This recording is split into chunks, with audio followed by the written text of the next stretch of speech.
여러분 안녕하셨습니까? 마태복음 읽기 또 이제 공부하는 시간입니다. 어, 여러모로 날씨가 이제 좀 일교차가 심하고 그래서 좀 건강에 각별히 유의하셔야 될 것 같고요. 이제 코로나 코비드 사태 때문에 지금 1년 이상 예전과 다른 삶을 살아왔는데 서서히 이제 백신을 맞는 분들도 많아지고 뭔가 좀 새로운 날들에 대한 기대들이 생겨나는 요즘인 것 같습니다. 여러분 모두 주님 안에서 건강하고 또 평안하게 지내실 수 있기를 바랍니다. 오늘은 마태복음 26장을 공부하는 시간인데요. 미리 좀 말씀드릴 것은 26장, 27장, 28장 이렇게 세 장을 남겨두고 있는데 오늘 26장이 특별히 굉장히 길고 또 다뤄야 될 내용들이 많아서 제가 강의를 준비하다가 그 분량 문제로 양이 너무 길어서 좀 두 번으로 나누어서 이번 주와 다음 주 그렇게 좀 하려고 합니다. 그래서 오늘은 1절부터 46절까지 겟세마네 동산에서 기도하시는 그 장면까지만 다루고 다음 주에 이제 예수님이 체포되시고 의회 앞에 이제 끌려가셔서 신문 받으시고 그리고 베드로가 예수님을 부인하는 그 장면에 대해서는 다음 주에 다루도록 그렇게 하겠습니다. 그렇게 하시고 여기에 맞게 말씀을 또 읽고 또 묵상해 주시기 바랍니다. 자, 본격적으로 오늘 함께 나눌 말씀 공부를 시작하겠습니다. 25장까지 종말 신앙에 대한 예수님의 가르침이 끝나고 26장부터 마지막 28장까지 끝까지 이제 예수님의 순환과 죽음과 부활에 관한 말씀이 전개되는데요. 이제 마태복음 그야말로 마지막 주제만을 남겨두고 있습니다. 그런데 이 마지막 이야기가 사실은 마태가 자신의 이 복음서를 쓰려고 했던 그런 궁극적인 이유 중에 하나였습니다. 아주 중요하게 염두에 두고 이 메시지를 전하려고 하는 의도를 가지고 있어요. 굉장히 중요하고 그래서 이 마지막 부분이 뭔가 좀 비장하고 장엄하고 그리고 내용도 굉장히 길죠. 따라서 우리 좀 더 마음을 열고 집중해서 말씀을 좀 묵상할 필요가 있겠습니다. 제가 오늘 여러분과 함께 나눌 내용들 외에도 여러분 스스로 아마 말씀을 묵상하면서 마음에 감동이 되고 은혜가 되었던 분들도 참 많으셨을 거예요. 그런 부분들도 소중히 간직하시면서 여러모로 말씀을 좀 깊이 묵상할 수 있었으면 좋겠습니다. 복음서의 하이라이트, 복음서를 쓰려고 했던 목적이 사실상 이 마지막 부분에 담겨 있기 때문에 그렇습니다. 복음서의 사건들을 보면 보통 예수님과 한두 사람의 주인공이 등장을 해서 대화를 하거나 혹은 어떤 사건이 벌어지곤 하는데요. 이 마지막 부분에서는 많은 사람들이 한꺼번에 쏟아져 나옵니다. 가야바, 베드로, 향유를 부은 여인, 가룟유다, 대제사장의 하녀, 그리고 병사들, 빌라도, 그리고 빌라도의 아내, 아리마대 요셉, 막달라 마리아와 또 다른 마리아, 그 밖에도 아주 많은 사람들이 등장을 하는데요.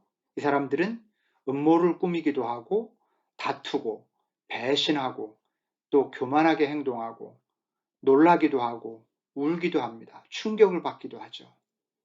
이 장엄한 복음서의 마지막 장면, 마지막 부분, 이 스펙타클한 드라마에 여러분도 마음을 열고 한번 참여해 보시면 좋겠습니다.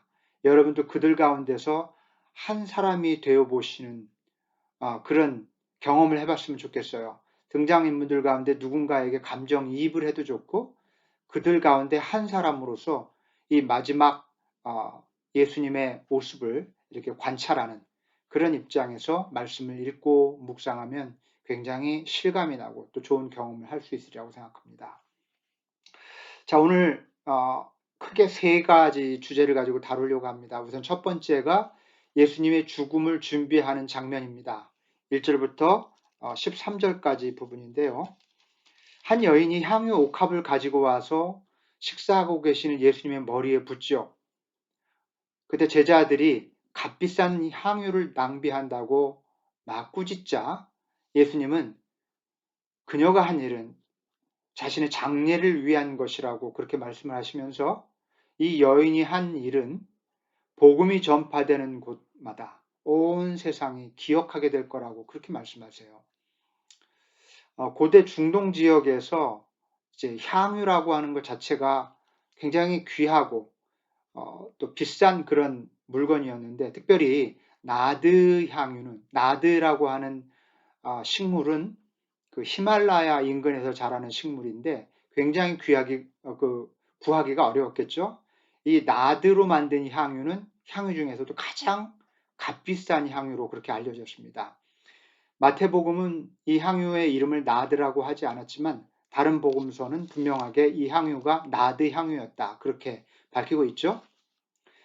이 나드 향유는 보통 결혼을 한 신부가 신랑을 위해서 첫날 밤에 그 몸에 바르는, 신랑을 맞기 위해서 몸에 바르는 그런 향유였고요. 또는 일찍 세상을 떠난 가족이 있을 때 불행한 사고나 병으로 일찍 세상을 떠난 가족들에게 발라줬습니다. 가장 소중한 사람에게 사랑을 고백하는 의미로 그렇게 향유가, 나드 향유가 쓰여진 거죠. 값비싸기 때문에 그만큼 아주 귀한 마음의 고백을 담은 그런 행위라고 볼 수가 있겠죠. 그래서 이 나드 향유는 평민들은, 일반적인 사람, 아주 부자들을 제외하고는 평민들은 일생에 한 번 사용할까 말까 하는 그런 값진 것이었거든요. 그래서 이 여인이 이 향유를 예수님께 쏟았을 때 제자들이 놀랐던 거고, 그래서 그렇게 꾸짖었던 거죠. 자, 그런데 이 여인은 지금 예수님에게 향유를 부음으로 예수님을 자기의 어떤 신랑처럼 여기고 있는 거나 마찬가지예요. 내가 내 사랑, 내 남편처럼 그렇게 여기는 거죠. 또는 내 가족 가운데 가장 사랑하는 사람이라고 고백하고 있는 거나 마찬가지예요. 이 나드 향유를 예수님께 부음으로. 다른 복음서들은 이 장면을, 향유 옥합을 깨뜨린 이 여인이 어느 곳에서 예수님에게 어떻게 부었는지 굉장히 상세하게 묘사하고 있는데요. 이 마태복음은 다른 복음서와 달리 굉장히 심플하게 묘사합니다. 그리고 그저 그녀가 행한 엉뚱한 행동을 강조하고 있을 뿐이에요. 자, 어떤 점에서 엉뚱한가? 여성들은 보통 이 고대 이스라엘에서 식사는 보통 남성들이 모이면 그 자리에 여성들이 들어가지 못했습니다. 들어가려면 허락을 받거나 해야 되는데, 이 남자들만의 식사 자리에 이 여인이 느닷없이, 허락도 없이, 눈치 보지도 않고 거침없이 들어오죠. 굉장히 엉뚱한 행동이라고 할 수 있어요. 그리고 그 값비싼 향유를 전혀 아끼지 않고 머리에 부었습니다. 그리고 식사 중이잖아요. 예나 지금이나 식사 중에 이렇게 말을 시키거나 또 식사를 방해하는 행동이 예에서 벗어나는 일인데 다짜고짜 머리에 향유를 붓습니다. 근데 여러분 이제 지금 생각하는 것처럼 무슨 물을 머리에 훅 붓는 것 같은 그런 게 아니에요. 향유라고 하는 게 귀하기 때문에 양이 그렇게 많은 게 아니거든요. 이렇게 기름을 붓듯 쪼로록 이렇게 머리에 부었을 겁니다. 그래도 그 굉장히 가치가 있는 값비싼 향유였겠지만, 아무튼 이것도 굉장히 엉뚱하고 이례적인 행동이었고요. 그리고 이 여인이 하는 행동의 일관된 모습은 뭐냐면 사람들의 시선을 전혀 의식하지 않아요. 전혀 아랑곳하지 않습니다. 그리고 그런 이 여인의 태도를 마태복음 기자는 아주 그 줌인, 포커스에서 보여주고 있어요. 일부러. 뭘 보여주려고 하는 걸까요? 이 여인이 예수님에 대해서 품고 있는 사랑이 상상할 수 없는 정도의 것이었다는 것을 보여주려고 하는 겁니다. 굉장히 깊은 사랑을 가지고 예수님께 나아오고 있는 여인을 보여주려고 하는 것입니다. 이 여인이 누구냐에 대한 의견들이 굉장히 분분한데요. 막달라 마리아였을 것으로 보는 사람들이 굉장히 많아요.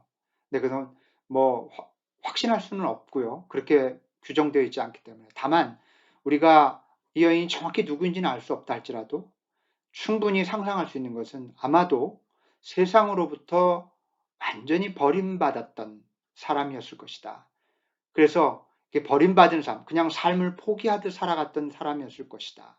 그러다가 예수님을 만나서 예수님에게 용납받고 예수님에게 용서받고 예수님으로부터 처음으로 인간 대접을 받는 그런 어떤 예수님과의 만남을 통해서 삶이 극적으로 전환되는 그런 경험을 했던 용서받은 여인이었을 것입니다.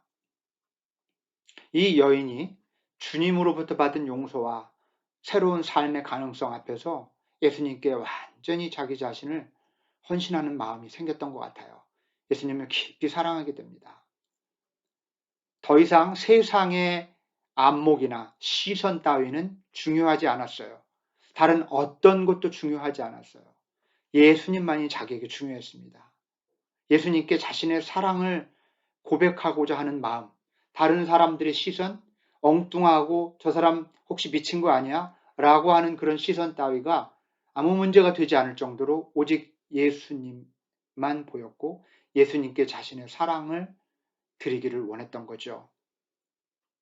이 여인의 행위는 의도한 것은 아니었을지라도 결과적으로 곧 세상을 떠나게 될 예수님의 몸에 향유를 바르는 죽음을 예비하고 준비하는 그런 예식이 되고 말았습니다. 예수님은 그래서 그 여인은 사랑을 고백했지만 이 여인의 행위를 자신의 죽음을 장례를 위해서 행한 것이라고 그래서 제자들 앞에 그렇게 말씀을 하셨던 거죠. 이 여인의 이야기는 저 같은 경우는 늘 주님을 향한 제 마음을 돌아보게 합니다. 내 안에 이와 같은 지고지순한 순결한 그리고 순전하고 온전한 그런 주님을 향한 사랑의 마음이 있는가? 주님을 향한 내 사랑은 진실로 이토록 깊고 진실한가? 이런 질문을 던지게 해요. 그리고 이 여인의 가슴에 고여있는 주님을 향한 그 깊은 사랑, 그건 어디서 온 것일까 하는 질문을 던져보게 됩니다. 그러면서 이 여인이 많은 죄 가운데 살았지만 그 많은 죄를 용서받았기에 그만큼 커다란 사랑이 주님을 향한 사랑을 갖게 된 게 아닐까. 아마도 주님의 사랑을 진정으로 경험했다면 그 사람은 그 사랑을 다른 사람에게도 나누게 될 것입니다. 아마 이 여인은 그런 삶을 살았으리라 그렇게 예상을 합니다. 사랑하는 여러분, 죄 많은 사람이 많이 용서받는 법이고요. 많이 용서받은 사람이 많이 사랑하는 법입니다. 자, 이제 두 번째 이야기를 나눠보도록 하겠습니다. 6월절 식사 혹은 최후의 만찬이라고 하는 그 부분인데요. 14절부터 조금 길게 다룹니다. 35절까지. 이 부분에서 세 개의 주제를 또 세 개의 주제를 좀 다뤄보려고 해요. 가룟 유다에 대해서 먼저 보죠. 가룟 유다는 아마 복음서에서 가장 어둡고 난해한 인물이라고 할 수 있을 것입니다. 이 사람에 대해서 공식적으로 알려진 것은 그렇게 많지 않아요. 다만 그가 열심당원 출신이라는 점입니다. 열심당, 젤롯당이라고도 하는데요. 이 열심당은 로마 제국에 저항하는 유대인의 무장 독립단체였습니다. 칼을 품고 다녔다고 해요. 이 사람들은. 그래서 산발적인 게릴라식 그 전투를 벌이고 그렇게 해서 이 로마 당국자들을 좀 괴롭히는 그런 무장 그룹이었어요. 그래서 유대 일반인들에게는 굉장히 지지를 받았고요. 로마인들은 어떻게든지 색출해서 처형하려고 했죠. 그런 당원 중에 한 사람이었다는 겁니다. 가룟 유다가. 그가 예수님을 따르게 된 이유는 거의 틀림없이 예수님을 메시아로 믿었기 때문이에요. 이제 그 당시 유대인들이 생각했던 것처럼 실제적인 어떤 역사 속에서 정치적인 메시아로 생각을 했겠죠. 그래서 로마 제국에 저항해서 유대 독립을 꾀하려고 하는 사람 입장에서 메시아구나 저분이 이렇게 믿게 되니까 따르게 된 거죠. 어떻게 보면 일관성 있게 자신이 가지고 있던 관심사를 예수님에게도 가졌던 것이고 그런 기대를 가졌던 거죠. 그런데요, 가룟 유다가 예수님을 배신하게 된 이유는 역시 성경에 기록된 것 많지 않고요. 몇 가지 추측 외에는 정확히 말씀드릴 수 있는 근거가 없습니다. 아마도 자신의 기대와 점점점 같이 지낼수록 자신의 기대와 달랐던 예수님께 실망했을 수도 있고요. 그냥 추측일 뿐입니다. 그리고 급히 독립운동 자금이 필요했을 수도 있어요. 또 어쩌면 고향에 눈독 들인 작은 땅이 있었을지도 모릅니다. 돈이 좀 필요했을지도 모르죠. 그러나 그 속을 누가 알겠습니까? 그 사정을 아는 사람은 아무도 없어요. 원래 악이라고 하는 게 그렇습니다. 악을 저지르는 사람은 자기 자신도 자기 속을 정확히 알지 못해요. 그리고 사태가 어디로 흘러가는지도 잘 모릅니다. 악은 궁극적으로 부조리하고요. 위험합니다. 그리고 자기가 사랑하는 사람뿐만 아니라 자기 자신까지 파괴하게 되는 거죠. 가룟 유다는 어쨌든 악이라고 할 수 있는 어떤 그 부분과 그 부분에 젖어 있었던 것 같습니다. 이 순간에 어디서부터 출발된 것인지 알 수는 없지만 그런데 가룟 유다의 문제에 대해서 사람들이 가장 많이 제기하는 질문은 이런 거예요. 가룟 유다 역시 하나님의 계획을 이루기 위해서 중요한 역할을 한 사람이 아니냐. 가룟 유다를 블레임해서는 안 되는 게 아니냐. 가룟 유다가 없었더라면 예수님이 십자가 사역 그거 감당하지 못하셨을 게 아니냐. 그렇다면 부활도 없었던 게 아니냐. 가룟 유다 그렇게 나쁘다고 말할 수 없는 거 아니냐. 가룟 유다도 역시 하나님이 그렇게 준비해 둔 사람 아니냐. 그럴듯해요. 그런데 여러분 이것은 문제의 핵심을 벗어나는 접근입니다. 어떤 것을 추리하고 논리적으로 풀어가려고 하는 것은 뭐 나쁜 게 아니지만은 어떤 메시지를 가지고 무언가를 전달하려고 하는 그런 어떤 글이나 말이나 메시지 속에서 그것을 논리적인 정합성을 찾아내려고 하는 것은 넌센스예요. 핵심을 벗어나는 일입니다. 여기서는 그런 논리를 적용하는 것이 의미가 없다. 그런 말씀을 드리고 싶어요. 가룟 유다를 논리적으로 변호하는 것도 그렇게 바람직한 접근이 아니지만 또 한편 가룟 유다를 악마의 화신으로 여기는 것도 그것도 핵심에서 벗어난 것이라고 할 수 있어요. 예수님이 여기 있는 사람 중에 나를 팔 사람이 있을 것이다. 제자들에게 그렇게 말했을 때 제자들이 저는 아니죠. 저는 아니죠. 그렇게 말합니다. 여러분 나는 아니지요. 이게 우리 생각이지만 여러분 우리는 우리의 영적인 게으름이나 나태함, 안일함을 조심해야 합니다. 누구라도 가룟 유다가 될 수 있기 때문이에요. 나는 아니지요 라고 말하지만 아니기를 바라지만 나일 수도 있어요. 나도 모르게 내가 그 자리에 가 있을 수 있다는 사실입니다. 가룟 유다 그렇게 머리에 뿔난 그런 마귀가 아니었어요. 12 제자들 사이에서 굉장히 중요한 역할을 맡았고 같은 동지의식을 가지고 예수님께 감동을 하기도 했던 사람이에요. 굉장히 주님을 가까이서 따랐고 재정을 맡을 정도로 중요한 역할을 감당했던 사람이거든요. 어느 순간 악에 물들었습니다. 네, 장담할 수 없어요. 어느 순간 우리가 죄에 가담할 수 있고 또 사단의 유혹에 나도 모르게 넘어가게 되는 것이죠. 우리의 영적인 게으름과 나태함과 안일함을 조심해야 합니다. 나는 아니지요. 이 반문 속에 담겨 있는 영적 안일함에 대해서 좀 생각해 보았으면 좋겠습니다. 자, 여러분, 가룟 유다에 대해서 너무 깊이 빠지지 맙시다. 이 가룟 유다는 악의 유혹을 거절하지 못하고 예수를 팔았습니다. 그러나 태어나지 않았더라면 차라리 더 좋았을지도 모를 죄로부터 자유로운 사람은 이 세상에 아무도 없습니다. 가룟 유다를 비롯해서 우리들도 그런 죄로부터 자유로울 수 없다는 사실을 염두에 두고 이쯤에서 이제 그 다음 장면으로 넘어가죠.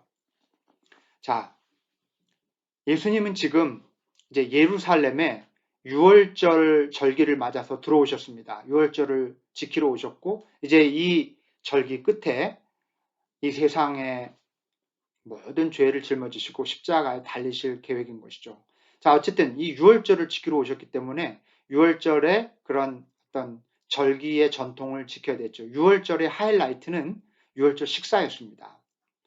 이 식사 전통에서는 이 전통의 본래 의미가 뭐죠? 유월절, 패스오버, 출애굽의 기쁨을 축하하고 하나님의 구원을 기억하는 그런 의식이 유월절 식사 속에 담겨 있는 거예요. 그래서 이 식탁에서는 특별한 음식과 음료를 먹었죠.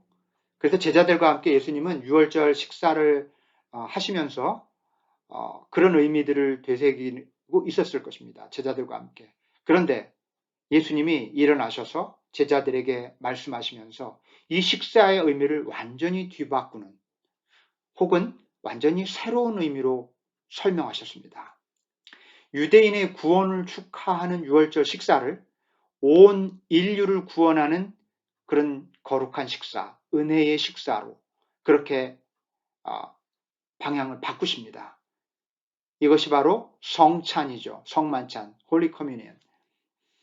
모세의 출애굽 사건을 축하하는 그런 행위였던 것인데 이 모세의 출애굽 사건을 예수님은 새로운 출애굽 사건으로 지금 그런 의미로 바꾸고 계신 거예요. 예수님이 식사 자리에서 빵과 포도주를 나눠주는 행위는 인자가 넘겨지고 자기 생명을 많은 사람을 위해 몸값으로 내어줄 것이다 라고 하신 말씀과 동등한 상징 언어입니다. 이 빵과 포도주가 바로 내 몸과 내 피인데 이것이 내가 너희들에게 나눠주는 것 같이 내 몸이, 내 생명이 많은 사람을 위해서 어떤 몸값으로 주어질 것이다 라고 하는 그런 상징이었던 거죠. 자, 성찬에 대한 그 의미는 여기서 포커스가 아니기 때문에 그 정도로 하고요. 우리가 여기서 주목해야 될 것은 이 최후의 만찬에서 우리가 꼭 주목해야 할 것이 있습니다. 뭐냐면 이 특별한 식사 자리에 예수님은 그냥 12명과 함께 밥을 먹었다라고 볼 수도 있으나 예수님 바로 앞에서 제자들 가운데 나를 팔 사람이 있을 것이라는 말씀도 하셨고 또 바로 이 뒤에 베드로가 부인할 것이라는 것을 얘기도 하셨고 또 제자들이 뿔뿔이 흩어질 것을 다 알고 계셨어요. 그런데 이 식사 자리에서 예수님은 이들을 모두를 초대하셨다는 겁니다.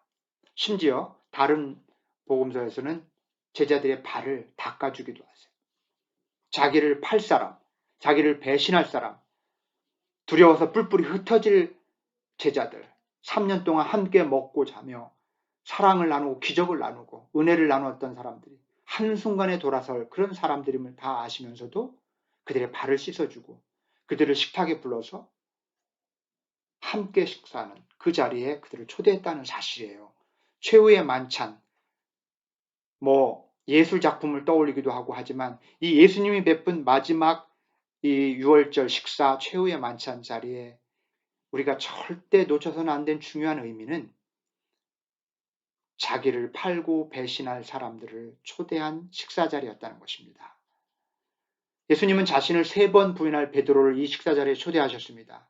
뿔뿔이 도망갈 제자들을 초대하셨습니다. 심지어 자신을 팔아넘길 가룟 유다까지 초대하셨어요. 그래서 예수님의 이 식탁은 모두를 위한 용서의 식탁이고 사랑의 식탁이고 새로운 생명의 식탁이 되었습니다.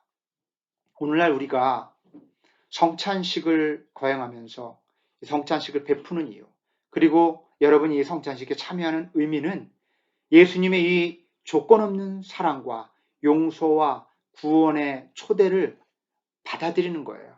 우리가 죄인이지만 우리가 주님을 끊임없이 배반하고 팔아넘기고 주님으로부터 멀어져도 또다시 초대하는 예수님의 그 초대에 우리가 주님의 초대를 받아들입니다. 우리 죄를 돌아보고 회개하면서 주님께 다시 돌아가는 거예요. 그리고 그 사랑과 용서의 식탁에 감사함으로 기꺼이 참여하는 것입니다. 얼마나 소중한 일인지요. 그런 의미로 성찬식을 은혜와 감사의 마음을 품고 참여하시면 참 좋을 것입니다. 자, 그 다음 장면은 예수님이 베드로가 부인할 것을 예고하는 장면입니다. 이렇게 최후의 만찬이 다 끝나고 숙소로 돌아온 예수님은 갑자기 베드로가 3번 부인할 것을 예고하세요. 그러니까 베드로가 나는 절대 주님을 버리지 않겠습니다. 호언장담을 하죠. 그 순간 베드로의 각오나 의지가 헛소리였을까요? 거짓이었을까요? 아니에요. 진심이었을 것입니다. 그리고 실제 그렇게 하리라고 굳게 마음먹었을 거예요. 여러분, 저는 오늘 이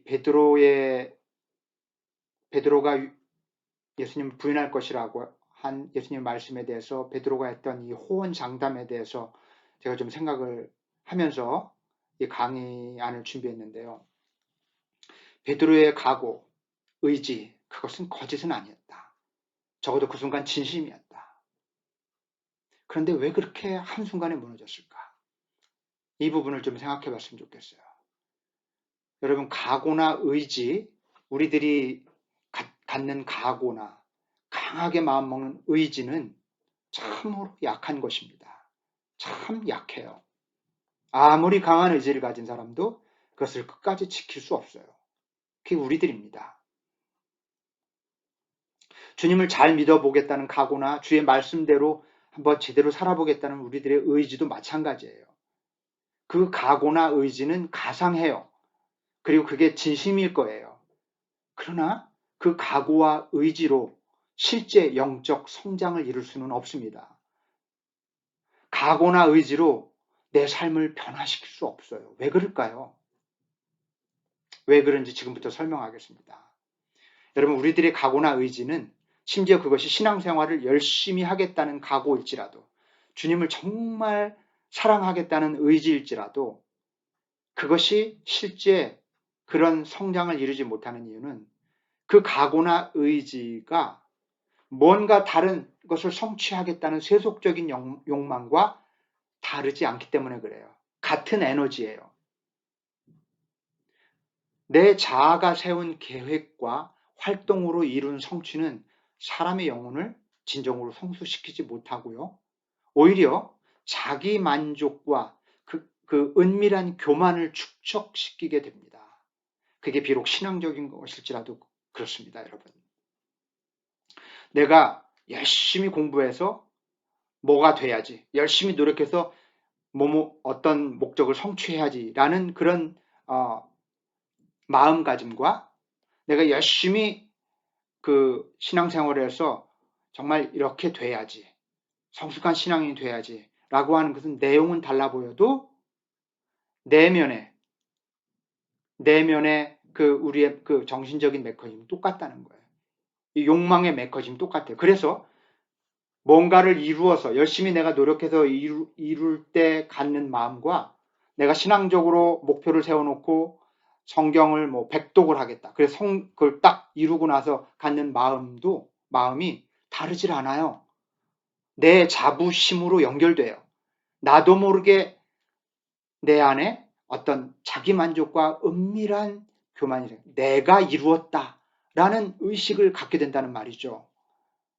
이게 바로 성경을 백독하고도 신앙이 성장하지 않는 이유입니다.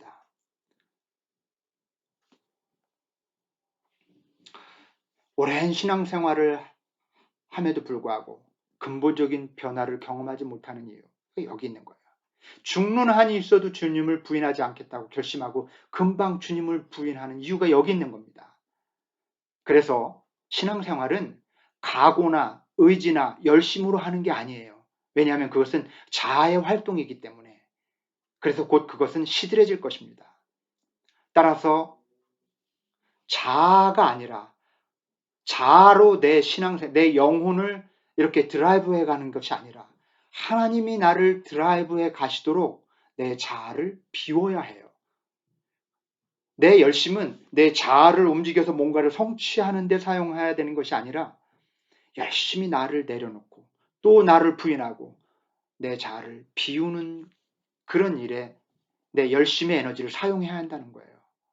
여러분, 열심히 해서 성취할 수 없는 게 신앙생활이고 영적인 삶입니다. 그렇게 해서 성취한다 한들 금방 또 무너질 수도 있고 본래로 돌아올 수 있어요. 우리의 열심의 타겟은 자아를 내려놓는 것입니다. 그래서 우리가 열심히 해야 할 일은 각오나 결단이 아니라 우리 자신을 하나님 앞에 끊임없이 내려놓는 것이 한다는 말씀입니다. 우리는 그것을 다음 이야기에서 확인하게 될 것인데요. 여러분, 겟세마네 동산에서 예수님이 어떻게 기도하십니까? 베드로처럼 내가 무슨 일이 있어도 하나님 십자가를 지겠습니다. 그럽니까? 예수님이? 그렇게 하지 않아요. 아버지, 정말 괴롭습니다. 할 수만 있으면 이 잔을 마시고 싶지 않습니다. 피하고 싶습니다. 그러나 내 뜻이 아니라 아버지 뜻대로 하옵소서. 자아를 내려놔요. 이겁니다. 바로 이게 정답이고 이게 우리가 따라야 할 모범이에요. 베드로와 예수님, 이 결정적인 순간에 얼마나 다른 모습을 보입니까? 죽는 한이 있어도 주님을 버리지 않겠습니다. 이게 우리들의 모습입니까? 그렇다면 예수님에게서 배워야 합니다. 주여, 내 뜻이 아니라 아버지 뜻대로 하십시오. 여러분, 내가 하려고 하면 할 수 있을 것 같은 것도 하지 못하지만 하나님 앞에서 나를 내려놓으면 아무것도 할 수 없을 것 같지만 못할 것이 없게 돼요. 왜냐하면 내 안에 계신 하나님이 하시기 때문이에요. 그래서 영적인 삶은 자아와의 싸움이라고 그렇게 말씀드려도 과언이 아닙니다.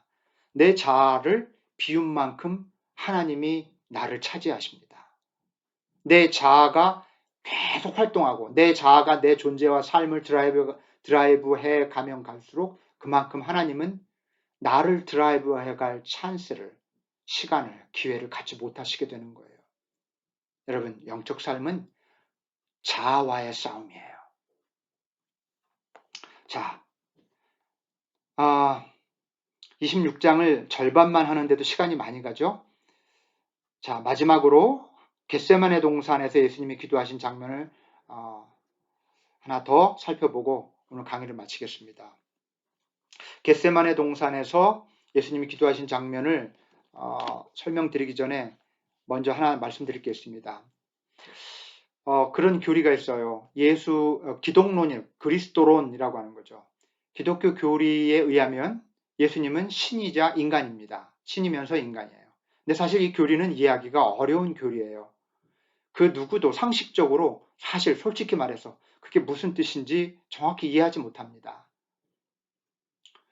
왜냐하면 일찍이 이런 방식으로 어떤 존재를 설명한 적이 없고 신이면서 인간이라? 그게 뭐지? 어떤 면에서 이런 교리적인 설명은 예수님을 설명하는 데 있어서 대단히 서툴고 한계가 있고 부족한 설명일지도 몰라요. 하지만 복음서에 묘사된 예수님의 모습은 그렇게밖에 달리 설명할 길이 없어요. 그리고 그것이 그분에 대해서 설명할 수 있는 유일한 방법이고 어쩌면 예수님이라는 분을 온전하게 설명한다는 것은 불가능할지 몰라요. 그래서 부족하고 한계가 있지만 이렇게밖에 설명할 길이 없었던 거죠. 신이면서 하나님의 아들이시지만 인간이고 인간이지만 하나님의 아들이라는 거죠. 그런데요, 여러분 자주 우리가 빠지는 함정이 있어요. 가만히 생각해 보세요. 예수님이 우리와 같은 조건을 가진 인간이셨다는 사실, 우리는 그걸 머리로 알고 또 이 교리를 통해서 그렇게 배우지만 우리는요 거의 대부분 예수님을 신적인 분으로만 생각해요. 신으로만 생각하는 경향이 있어요. 그런데 예수님을 신으로만 생각할 때, 신으로만 여길 때 나타나는 가장 큰 부작용이 뭔지 아세요? 예수님이 행하신 일을 우리가 따라하지 않으려고 해요. 왜냐하면 예수님은 하나님의 아들이시니 그런 일을 했겠지. 이런 생각 때문에. 예수님이 하나님의 아들이니까 그런 기적을 베푸셨을 것이고, 예수님이 하나님의 아들이기 때문에 그렇게 용서하셨을 것이고, 그렇게 십자가를 지셨을 것이고, 그렇게 부활하셨을 거야. 암암리에 그렇게 생각한다는 거예요. 왜냐하면 예수님을 신으로만 생각해서. 그런데 여러분, 예수님이 행하신 이와 같은 일들은 철저히 인간의 조건을 짊어지시고 행하셨다는 사실입니다. 여러분, 대속의 교리에 대해서 생각해 볼게요. 예수님이 우리를 대신해서 죽으셨다. 고난을 받으시고 십자가를 지시고 죽음의 길을 가셨다. 이것이 우리에게 어떤 잘못된 메시지를 주냐면 우리가 할 일은 없다. 왜냐하면 예수님이 다 우리 대신 하셨으니까. 이건 대속의 교리를 결정적으로 오해하는 겁니다. 차라리 그럴 거면 대속의 교리를 믿지 마세요. 완전히 잘못된 이해입니다. 예수님은, 여러분, 이 대속의 교리는 우리도 예수님이 하신 일을 따라서 실천하고 따라감으로 완성되는 거예요. 대속의 교리는 예수님으로부터 시작돼서 우리의 삶을 통해 완성되는 교리예요. 그런 점에서 대속의 교리는 굉장히 독특한 교리입니다. 예수님으로부터 시작돼서 우리의 삶을 통해 완성되는 교리가 대속의 교리예요. 우리도 용서할 때, 우리도 누군가를 대신해 줄 때, 우리도 예수님처럼 십자가를 질 때, 우리도 예수님처럼 죽을 때 대속의 교리가 완성됩니다. 여러분 기억합시다. 예수님은 인간이셨어요. 우리와 같은 조건에서 원수를 사랑하셨고 용서하셨고 고난받으셨고 십자가를 지셨습니다. 그것은 신의 길이 아니라 우리도 따라가야 할 인간의 길이었다는 사실, 그것을 꼭 기억했으면 좋겠습니다. 겟세마네 동산에서 우리는 갈등하고 괴로워하며 고통을 느끼는 예수님의 인간적인 면모를 만나게 됩니다. 이 대목에서 우리는 같은 인간으로서 예수님께 깊이 공감할 수밖에 없죠. 그렇다면 여기까지만 공감하지 마시고 그 다음까지 공감할 수 있어야 하고 그 다음까지도 따라갈 수 있어야 합니다. 자, 예수님은 어떻게 결단하셨죠? 정말 이 길을 가고 싶지 않지만, 이 잔을 마시고 싶지 않지만 예수님이 자신의 뜻을 내려놓고 하나님의 뜻을 따르고자 했어요. 여러분, 여기까지 우리도 따라가야 합니다. 예수님이 하늘의 사명을 감당할 수 있었던 결정적인 비결이 여기 있어요. 예수님의 뜻대로 했다면 그 잔을 마시지 않았을지도 몰라요. 그러나 그 뜻을 하나님께 맡겨놓고 하나님의 뜻을 따라 했기 때문에 하나님이 예수님의 영을 사로잡으셨고, 그리고 하나님과 하나 된 영이 십자가를 향해 나갔던 것입니다. 여러분, 내 뜻을 내려놓고 하나님의 뜻을 쫓는 길은 정말 두렵게 느껴질 수도 있어요. 정말 어려운 길이죠. 왜 그런가 하면 내 삶이 사라지는 것 같아서 그래요. 그런데 내 뜻을 내려놓고 하나님의 뜻을 쫓는 것은 내 삶이 사라지는 게 아니라 오히려 나의 나됨을 더 풍성하게 구현하고 실현하는 길이라는 이 사실을 아는 게 중요합니다. 그리고 그때 내가 이 땅에 태어나고 이 땅에 던져지고 이 땅에 부름받은 목적을 완성하는 길이기도 한 것입니다. 하나님이 내게 주신 사명을 온전히 성취하려면 내 뜻을 내려놓지 않으면 안 돼요. 그래야만 하나님이 내 안에서 나를 통해서 그 사명을 감당하실 수 있기 때문인 것입니다. 한 가지만 더 코멘트하겠습니다. 겟세마네 동산에서 근심과 괴로움에 빠져 있어서 예수님이 이례적으로 근심하였다고 했고 괴로워서 굉장히 힘들어했다고 그렇게 묘사되어 있죠. 그래서 주님은 몇몇 제자들과 함께 해줄 것을 요청하죠. 굉장히 인간적인 장면이에요. 너무 괴로우니까 제자들을 의지하셨어요. 그리고 내 옆에 좀 있어라. 그렇게 하고 기도하러 가셨잖아요. 그런데 그들은 어땠습니까? 눈을 뜰 수 없을 정도로 졸았고요. 곧 깊은 잠에 빠졌어요. 이 장면은 우리가 현실적으로 누군가의 고통과 아픔에 진심으로 공감하고 참여한다는 것이 이렇게 어렵다는 것을 보여주는 겁니다. 우리가 공감하고 또 아픔에 참여도 많이 해요. 참 그거 아름다운 장면이죠. 그렇지만 보면 굉장히 때로 형식적일 때가 많고 10분에 한 1 정도만 참여하고 내가 너 공감해주고 있어 라는 것만 보여주는 그런 차원에 머무는 때도 참 많지요. 고난받는 이웃의 아픔에 공감하는 일, 그들을 위로하고 중보하는 일이 절대 쉬운 일이 아니에요. 에너지가 많이 드는 일이거든요. 쉽게 형식에 빠지고 진심으로 아파하는 마음 없이 말로 그치는 경우도 참 많아요. 여러분, 예수님마저 위로와 중보가 필요하셨습니다. 하물며 우리가 살아가는 우리 주변의 이웃들에게는 얼마나 많은 중보와 위로가 필요하고 공감이 필요하겠습니까? 고난당하는 이웃을 위해서 함께 아파하며 깨어있는 존재가 되는 것이 참 중요하겠습니다. 우리는 겟세마네 동산에서 잠에 빠진 제자들을 보면서 그런 반성을 해보게 됩니다. 우리의 이웃을 위해 함께 아파하고 그들의 아픔을 공감하며 함께 깨어있는 존재, 우리 그런 아름다운 존재가 됩시다. 오늘 강의는 여기까지 마치겠습니다. 오늘은 46절, 26장 46절까지 공부했고요. 나머지 부분은 47절부터 75절까지는 우리 다음 주에 한 번 더 이어가도록 하겠습니다. 여러분, 오늘 강의와 연관지어서 한 주 더 26장을 좀 읽어가셨으면 좋겠어요. 그리고 여러분이 느낀 것, 또 여러분이 마음에 와닿은 성경 본문, 그리고 강의를 통해서 여러분이 느끼게 된 것, 배우게 된 것, 공감되는 것 있으면 자유롭게 카톡에서 여러분의 고백들을 나눠주시면 고맙겠습니다. 여러분, 오늘 긴 강의였는데요. 함께 해주셔서 감사하고 또 다음 주에 뵙도록 하겠습니다. 안녕히 계십시오.